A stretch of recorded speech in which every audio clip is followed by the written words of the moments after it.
Hello students, you are most welcome to Chemistry My Dream once again, and the chapter is chemical bonding, and we have the topic molecular orbital diagram today.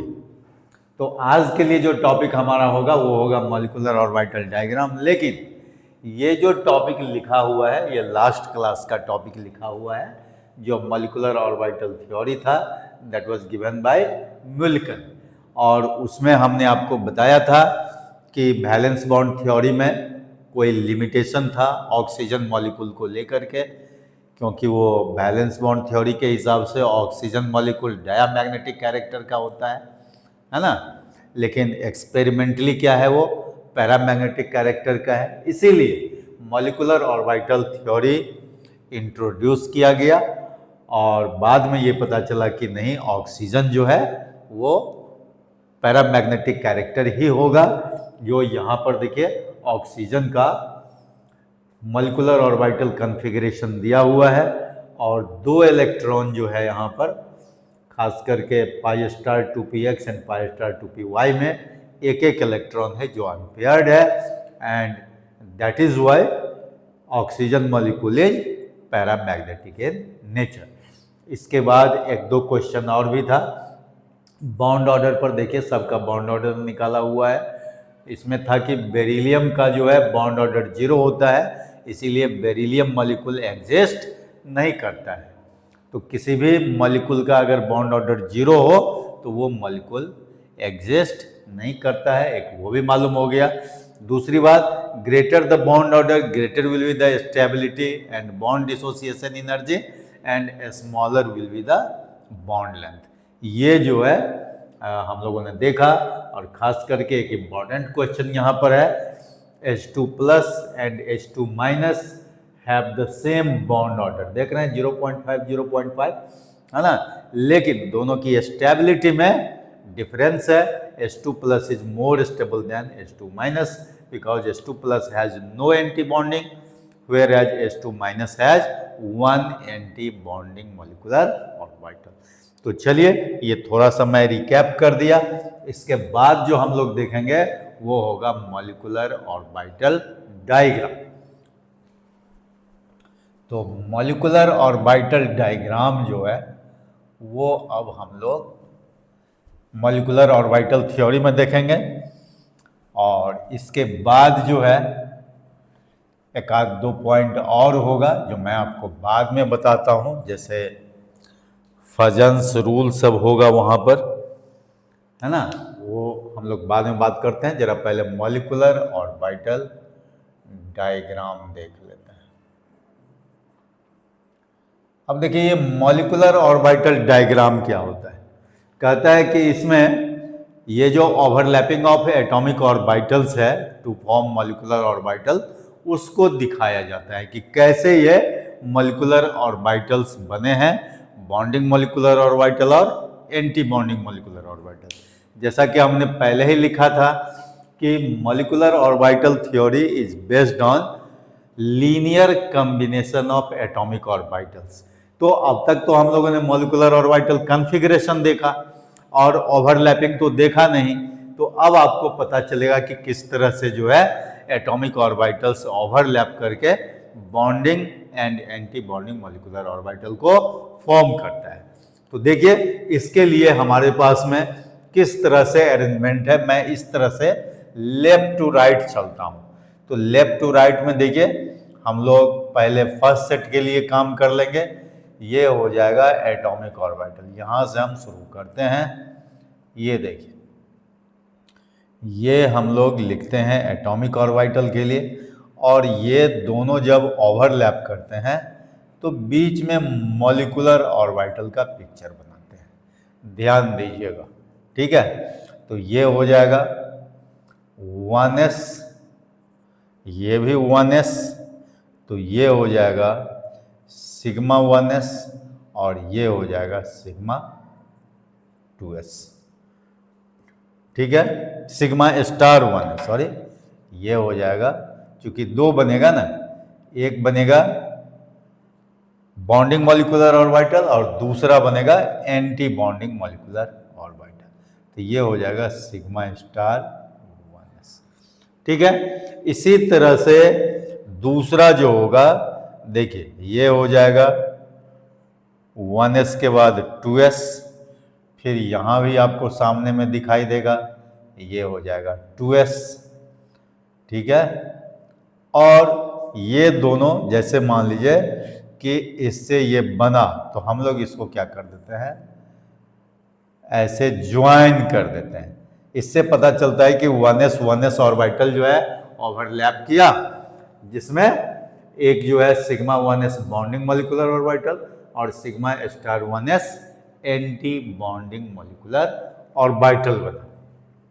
उसी तरह से यहां देखिए, ये भी आपका दो ठो जो है बॉन्डिंग मॉलिक्यूलर ऑर्बिटल और एंटी बॉन्डिंग मॉलिक्यूलर ऑर्बिटल बनेगा। तो ये हो जाएगा आपका, देखिए यहां पर हो जाएगा सिग्मा 2s और ये हो जाएगा सिग्मा स्टार 2s। ठीक है, और इसको भी हम लोग इस तरह से मिला दें। ठीक है, मिलाने का मतलब होता है कि कॉम्बिनेशन दिखाना। और इधर देखिए 2s के बाद 2p होता है, तो ये देखिए 2p है, यहां भी 2p 3 ठो हम लोग दिखा दें, ये 2p है 3 ठो, तो ये 2p ले लीजिए और ये भी 2p हो गया, माने 2px 2py एंड 2pz। तो इसमें देखिए किस तरह से बनता है, पहले 2 दिखा दीजिए पाई वाला, तो ये हो जाएगा पाई 2px और ये होगा पाई 2py। ठीक है, और फिर जो बीच में है एक तो ये हो जाएगा सिग्मा 2pz। अब यहाँ देखिए, यहाँ भी 2 टो हो जाएगा, जिसमें कि वो पाई स्टार वाला हम लोग यूज करेंगे, तो ये हो जाएगा पाई स्टार 2px और ये हो जाएगा पाई स्टार 2py। ठीक है, जरा इसको मैं ठीक से लिख दूं, ये थोड़ा सा जो है देखने में अच्छा नहीं लग रहा है, तो आपको मालूम भी होना चाहिए, पाई स्टार 2px। अब ये क्लियर है, और ये हो जाएगा सिग्मा स्टार 2pz जो लास्ट में है। ठीक है, और इसको भी हम लोग इस तरह से इसको ज्वाइन कर दें, ताकि ये पता चले कि ये इसी जगह से आया है।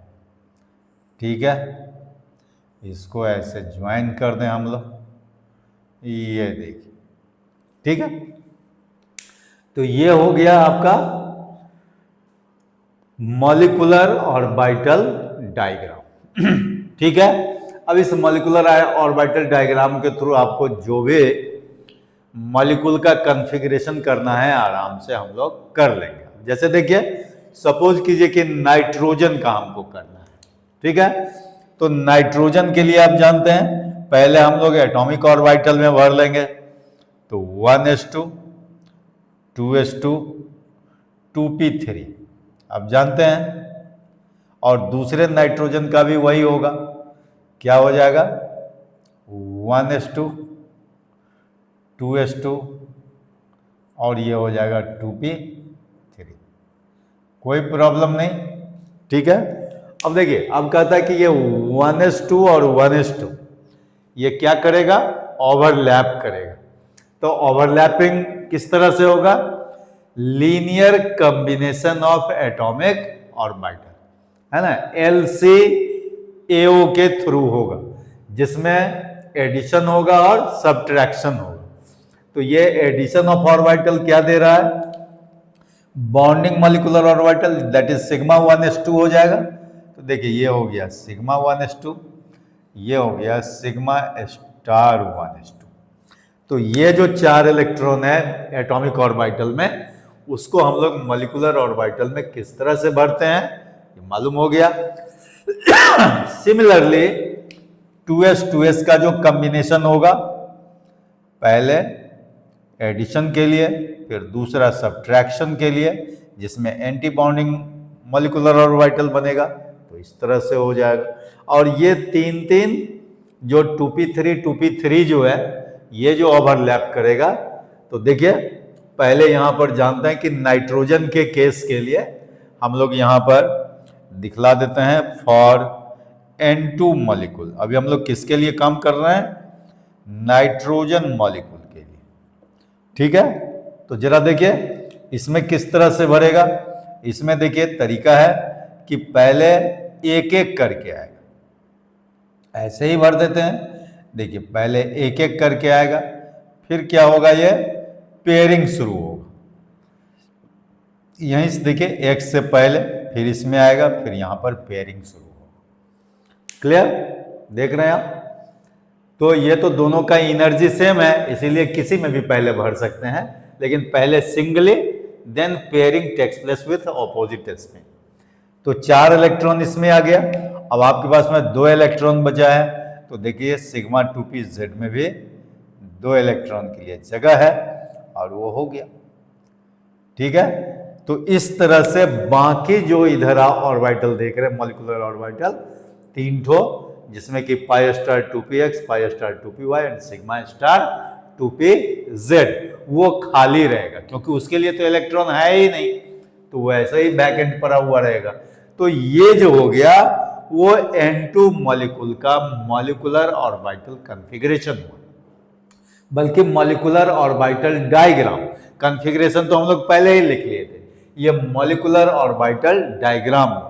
तो कभी कभी क्वेश्चन जो है मॉलिक्यूलर ऑर्बिटल डायग्राम से भी पूछता है। ठीक है, तो इस तरह से आप डायग्राम बना लीजिए और इलेक्ट्रॉन का फिलिंग कर दीजिए, पहले ऑर्बिटल एटॉमिक ऑर्बिटल में, फिर मॉलिक्यूलर ऑर्बिटल में। ठीक है, तो इस तरह का 2, 4, 5 मॉलिक्यूल का अगर आपको प्रैक्टिस हो जाए तो आप आराम से मॉलिक्यूलर ऑर्बिटल डायग्राम के थ्रू मॉलिक्यूलर ऑर्बिटल कॉन्फ़िगरेशन कर सकते हैं कंफर्टेबली। अब जैसे देखिए हमको O2 मॉलिक्यूल के लिए करना है, तो अब जरा यहां ध्यान दीजिए, हम लोग इसी में थोड़ा सा स्लाइड चेंज कर देते हैं फॉर O2 मॉलिक्यूल। अब बताइए O2 मॉलिक्यूल के लिए क्या करेंगे हम लोग? देखिए 1s2 2s2 2p4 होता है, तो चलिए इसमें भी हम लोग इलेक्ट्रॉन थोड़ा सा दिखा दें। इलेक्ट्रॉन तो दिखा हुआ ही, अगर आप चाहें तो ऐसे भी लिख सकते हैं 1s2 2s2 2p4, ऐसे आप लिख सकते हैं। तो एक इलेक्ट्रॉन कहाँ होगा? देखिए यहाँ पेयरिंग हो जाएगा, यहाँ भी एक इलेक्ट्रॉन, यहाँ पर पेयरिंग हो जाएगा। लेकिन याद रखिए कि ये जो पाई 2px और पाई 2py है, इसके पहले क्या आ जाएगा? सिग्मा 2pz, जो आपको दूसरे सेट के लिए बताया गया है because of what? Close difference between pz है ना एंड पाई 2p, मतलब 2p में ही जो है ये क्लोज डिफरेंस है, इसीलिए जो है देखिए आपका क्या हो जाएगा? सिग्मा 2pz पहले आ जाएगा, क्योंकि जानते हैं कि ऑक्सीजन मॉलिक्यूल का जो साइज है वो नाइट्रोजन से छोटा होता है, इसीलिए वहां पर जो एनर्जी डिफरेंस है बहुत कम है, तो एनर्जी कम किसका हो जाता है? फाइनली सिग्मा 2pz का हो जाता है। ठीक है, तो उसको हम स्लाइड जो है यहां पर चेंज कर देते हैं और वो काम जो है आपका यहां पे हो जाएगा। ठीक है, तो देखिए यहां हम लोग क्या करते हैं, पहले दे देते हैं सिग्मा 2pz को, ये हो गया सिग्मा 2pz। ठीक है, और यहां जो हम लोग करते हैं वो 2 रख देते हैं, जिसका क्या नाम है? पाई 2px, pi 2px and pi 2py। देखिए, और इसको मिला देते हैं, ये मिला दीजिए, यहाँ ये मिला दीजिए। बताइए अब ऑक्सीजन मॉलिक्यूल के लिए हम लोग किस तरह से भरेंगे? पहले सिग्मा 2pz में 2 इलेक्ट्रॉन आ गया, फिर इसमें भी पहले एक एक करके आएगा, देखिए एक एक करके आ रहा है, फिर यहाँ पेयरिंग शुरू हो गया। ठीक है, ये तरीका जो है आपको हंट्स रूल जैसा ही होगा, उसमें कहीं कोई दिक्कत नहीं है। अब 2 इलेक्ट्रॉन आपके पास में और बच जाता है। वो 2 इलेक्ट्रॉन देखिए कैसे आएगा, यहां पाई स्टार 2p x में और पाई स्टार 2p y में। तो यही 2 इलेक्ट्रॉन जो है अनपेयर्ड है, जिसके कारण ऑक्सीजन मॉलिक्यूल जो है पैरामैग्नेटिक इन नेचर होता है। तो बताइए इसमें कहीं कोई दिक्कत तो नहीं होनी चाहिए? बिल्कुल नहीं। बस मॉलिक्यूलर ऑर्बिटल डायग्राम जो है दोनों सेट में याद रखना होगा। फर्स्ट सेट किसके लिए है? हाइड्रोजन से नाइट्रोजन तक के लिए, मतलब H2 to N2 मॉलिक्यूल, और सेकेंड सेट जो है वो O2 मॉलिक्यूल टू Ne2 यानी नियॉन 2 तक के लिए। तो इसमें किसी भी मॉलिक्यूल के लिए अगर आपको मॉलिक्यूलर ऑर्बिटल डायग्राम दे तो आप आसानी से डायग्राम ड्रॉ करके उसमें इलेक्ट्रॉन फिलअप कर सकते हैं। ठीक है, तो ये हो गया। और इसी में एक और लास्ट में आप दिखा ही सकते हैं। अगर आपको और चाहिए F2 मॉलिक्यूल के लिए तो देखिए फॉर F2 मॉलिक्यूल बताइए क्या हो जाएगा, 2 इलेक्ट्रॉन और बढ़ जाएगा।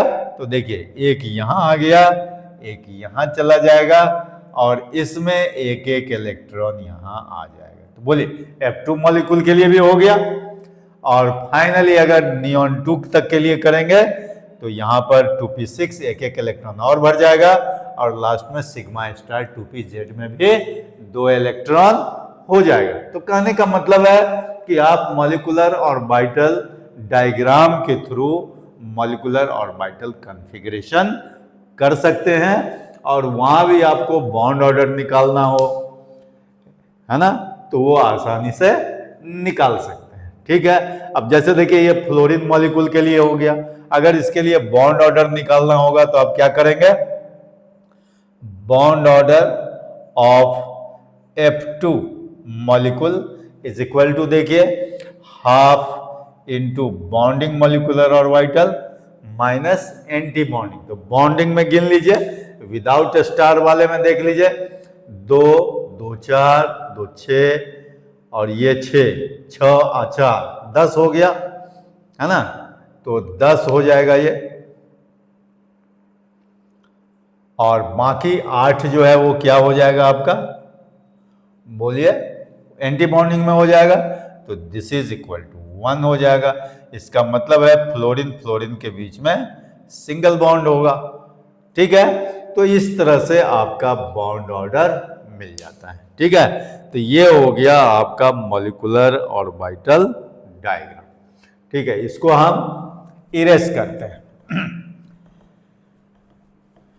इसके बाद जो कुछ टॉपिक बचा हुआ है वो मैं आपसे डिस्कस कर लेता हूं, एक जगह मैं लिख देता हूं और उसी हिसाब से इस केमिकल बॉन्डिंग को हम लोग फाइनल टच दे देंगे। आज खत्म हो जाएगा।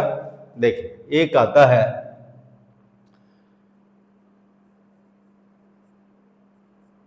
फजन्स रूल। ये फजन्स रूल किस चीज के लिए?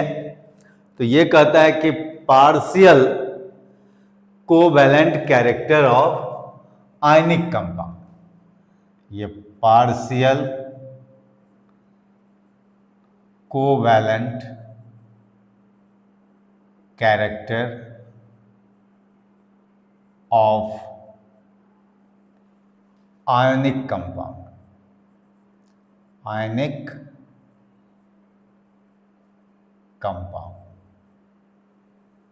कहता है कि कुछ आयनिक कंपाउंड ऐसे होते हैं जिसमें पार्शियल कोवैलेंट कैरेक्टर होता है, मतलब कंप्लीट कोवैलेंट कैरेक्टर तो नहीं है लेकिन पार्शियल कोवैलेंट कैरेक्टर है। और इसके लिए जो है हम लोगों को फजन्स रूल का सहारा लेना पड़ता है। और सबसे बड़ी बात है कि इस पर रीजनिंग बेस्ड क्वेश्चन एक दो ठो पूछ देता है, खास करके ये कंपटीशन के लिए भी उतना ही इंपॉर्टेंट है। तो जैसे देखिए पहला रूल में इसका कहता है फजन्स रूल में, ये तो हो गया, आपसे पूछा जाएगा कि भाई फजन्स रूल क्यों हम पढ़ते हैं, व्हाई फजन्स रूल और where Fajans rule is applied. तो आप कहेंगे just to know the partial covalent character of some ionic compounds. ठीक है, तो कैसे कैसे आयनिक कंपाउंड है वो आपको पहला देखिए। अब पहला कहता है smaller the size of cation, यहां देखिए smaller the size of cation and larger the size of anion and larger the size of anion, greater is the covalent character, greater will be the covalent character. This is very important. अब जैसे देखिए इसमें हम लोग क्या कर लें, जैसे ये देखिए लिथियम आयोडाइड, ठीक है, मोर कोवेलेंट देन लिथियम, आप ये ले लीजिए, बल्कि सोडियम आयोडाइड ले सकते हैं, लीजिए हम लोग यहाँ पर ले लें सोडियम आयोडाइड, ये हम लोग ले लें, क्या हो जाएगा, ये पोटेशियम आयोडाइड। इसमें आयोडीन को हम लोग कॉमन कर दें और कैटाइंस को हम लोग क्या कर देते हैं, चेंज कर देते हैं। जैसे सीजियम ले लीजिए, सीजियम आयोडाइड, ठीक है। तो इस तरह से क्या है, देखिए larger the size of anion तो है ही, लेकिन smaller the size of cation. यहां देखिए लिथियम का साइज जो है इस तीनों में से सबसे कम है लिथियम का, ठीक है, लेकिन आयोडीन जो है ये सब में जो है आप देख रहे हैं कॉमन है। तो यहां पर कहता है कि smaller the size of cation and larger the size of anion. अब यहां पर इसका साइज जो है आयोडीन का सबसे बड़ा लिए हैं हम, ठीक है, वो जो सब में है, तो हमको क्या देखना होगा, smaller the size of cation.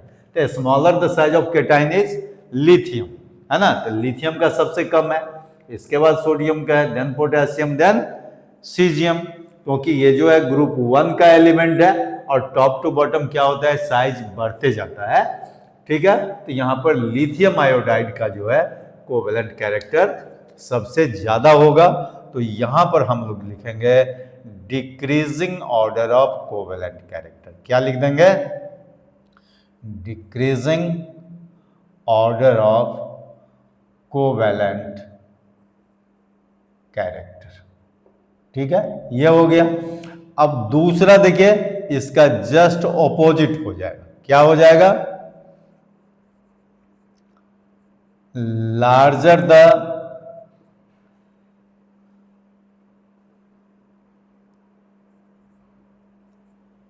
size of anion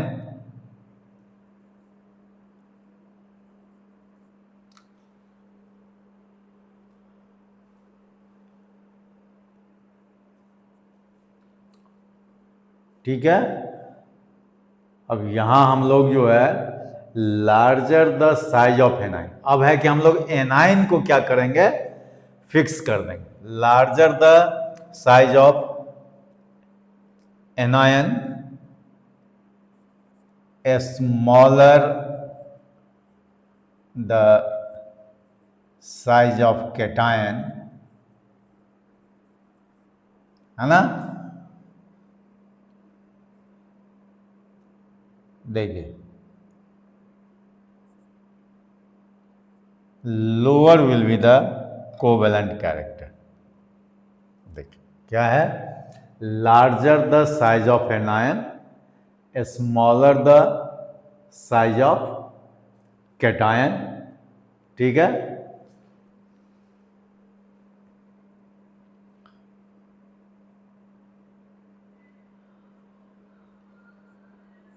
greater will be the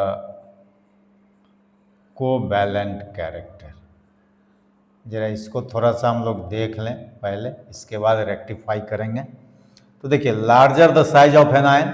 अब यहाँ पर हम लोग क्या करते हैं कि एनायन को वैरी कर देते हैं, ठीक है।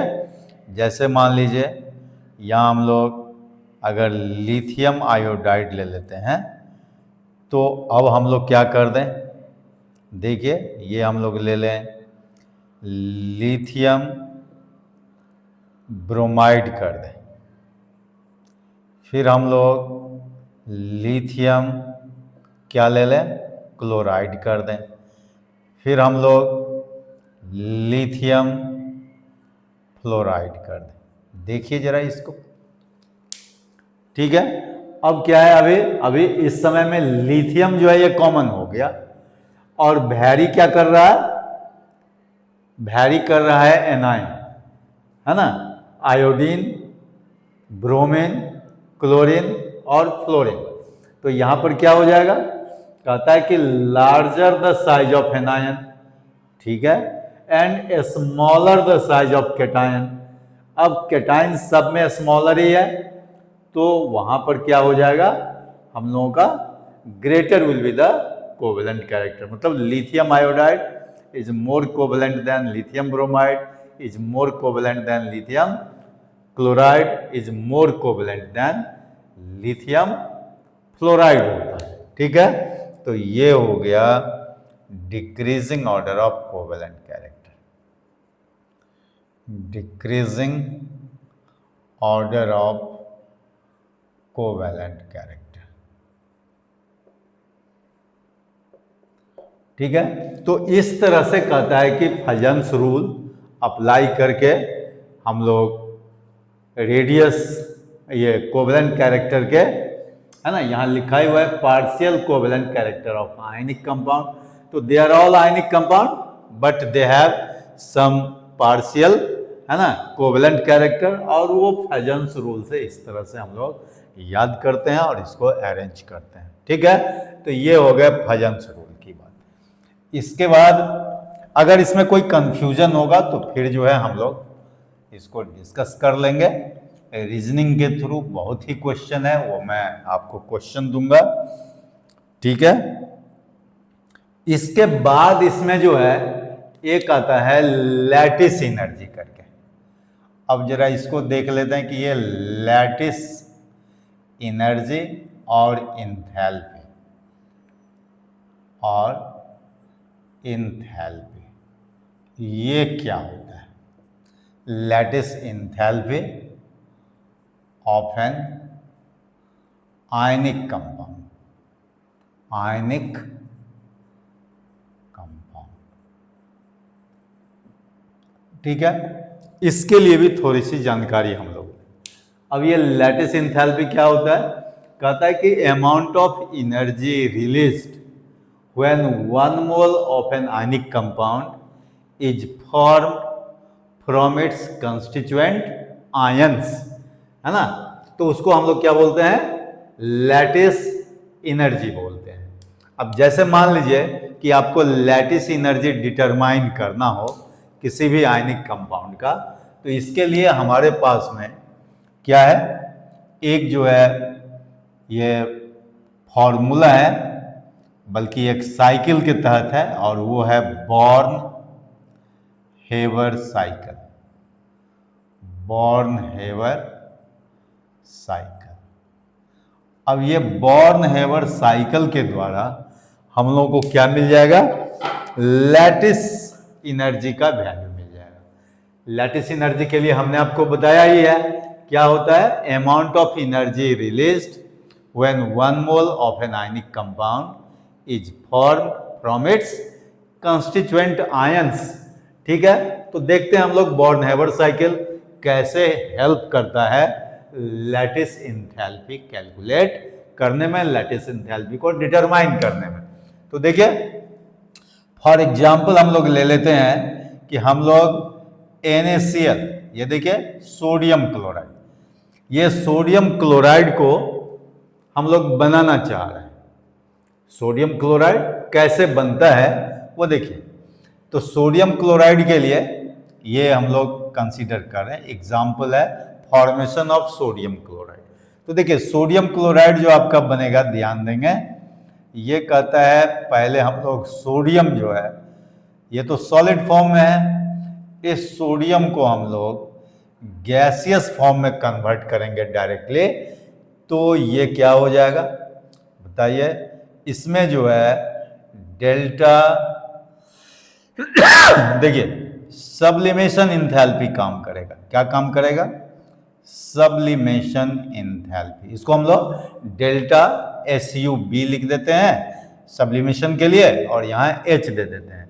तो ये अमाउंट ऑफ एनर्जी रिक्वायर्ड होगा, है ना, when sodium, solid sodium requires some amount of energy, it changes into sodium gaseous state, isn't it? So this delta sublimation, है ना, या डेल्टा H कहेंगे आप, या सब्लिमेशन इंथैल्पी, ये वैल्यू हो जाएगा पॉजिटिव में, तो मान लेते हैं +x किलो जूल होगा, क्योंकि अमाउंट ऑफ एनर्जी रिक्वायर्ड जो होता है वो क्या होता है, पॉजिटिव साइन से हम लोग डेल्टा H के टर्म में दिखाते हैं। ये अमाउंट ऑफ एनर्जी एब्जॉर्ब हो गया, मतलब कहने का मतलब ये हो गया आपका एंडोथर्मिक रिएक्शन, एंडोथर्मिक रिएक्शन, ये आप लिख सकते हैं, ठीक है। दूसरा देखिए, ये कहता है कि Na गैस के फॉर्म में अब आ गया, अब इससे एक इलेक्ट्रॉन रिलीज करना है हमको, तो Na प्लस गैस हो जाएगा बाय लॉस ऑफ 1 इलेक्ट्रॉन। अब यहां पर कौन सा एनर्जी काम करेगा? आयोनाइजेशन इंथैल्पी, क्योंकि ionization enthalpy is amount of energy required to release an electron from isolated gaseous atom. तो देखिए यहां पर जो इंथैल्पी काम करेगा वो होगा आयोनाइजेशन इंथैल्पी, डेल्टा IH लिख देते हैं, और ये भी पॉजिटिव होगा क्योंकि ये भी अमाउंट ऑफ एनर्जी रिक्वायर्ड है, ठीक है, तो ये भी एंडोथर्मिक रिएक्शन होगा। इसके बाद जो है आपके पास में Cl2 होता है। अब Cl2 किस फॉर्म में होगा? ClCl में होगा। अब इसको अगर हमको तोड़ना है तो क्या करेंगे हम लोग? देखिए 2Cl, ये जो सेपरेट 2 एटम्स को शो कर रहा है, 2 क्लोरीन एटम सेपरेट है यहाँ पर, यहाँ टूट गया बॉन्ड, तो इसको हम लोग बोलते हैं क्या बोलते हैं? Dissociation enthalpy. क्या बोलते हैं? डिसोसिएशन। देखिए यहाँ पर हम लोग लिख देंगे डिसोसिएशन, ये इंथैल्पी, और यहाँ भी अमाउंट ऑफ एनर्जी क्या होगा? रिक्वायर्ड ही होगा, और इसको हम लोग लिख लेते हैं +Z किलो जूल, और ये भी होगा एंडोथर्मिक रिएक्शन, क्योंकि आप जानते हैं कि amount of energy required to break 1 mole of bond is called bond dissociation enthalpy, और वहां पर जो है ये देखिए बॉन्ड डिसोसिएशन इंथैल्पी को हम लोग किससे डिनोट करेंगे? डेल्टा डिसोसिएशन H से, और ये भी जो है अमाउंट ऑफ एनर्जी एब्जॉर्ब्ड होगा, और ये भी एंडोथर्मिक रिएक्शन होगा। तो मान लेते हैं कि +Z किलो जूल जो है इसको हम लोग शो कर रहे हैं। अब ये जो क्लोरीन गैसियस स्टेट में है, अब ये एक इलेक्ट्रॉन क्या करेगा? गेन करेगा, और Cl माइनस गैसियस स्टेट में आएगा।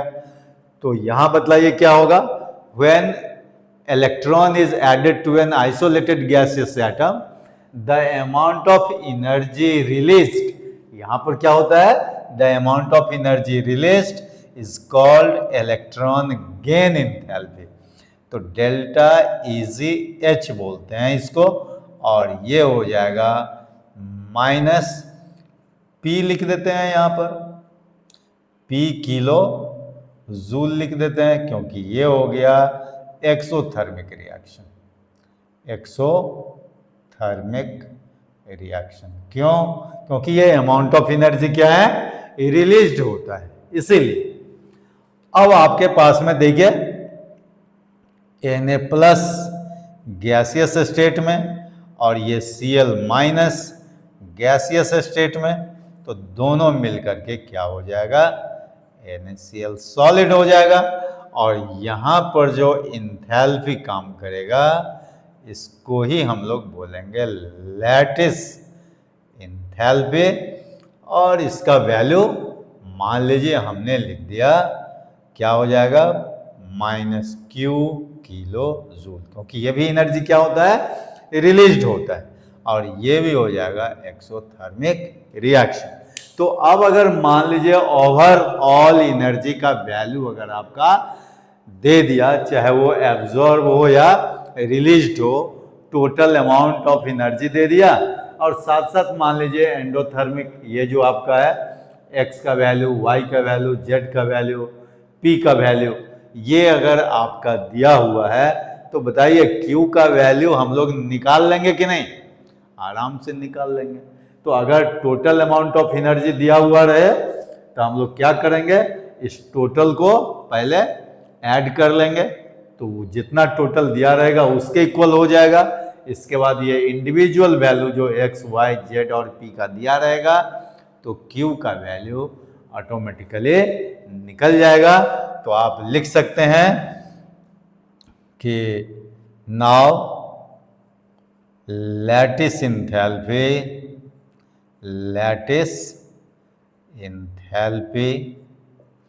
ऑफ NaCl, है ना, solid can be easily calculated.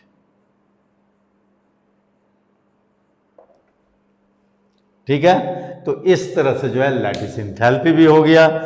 तो लगभग सारा जो है इस चैप्टर का जो भी कुछ था वो आपका जो है पूरी तरह से कंप्लीट हो गया according to syllabus of class 11। और अगर मान लीजिए कुछ भी थोड़ा बहुत अगर बचा हुआ होगा तो फिर वो हम लोग जो है ना, बाद में भी करते रहेंगे। और आप जो है केमिस्ट्री माय ड्रीम के साथ बने रहिए और उसको बार बार देखते रहिए, फिर आपको कहीं कोई प्रॉब्लम की बात ही नहीं होगी। फिर भी कंफ्यूजन है तो आप कमेंट सेक्शन में अपना जो है मैसेज सेंड कर दीजिए, आपको आंसर मिल जाएगा।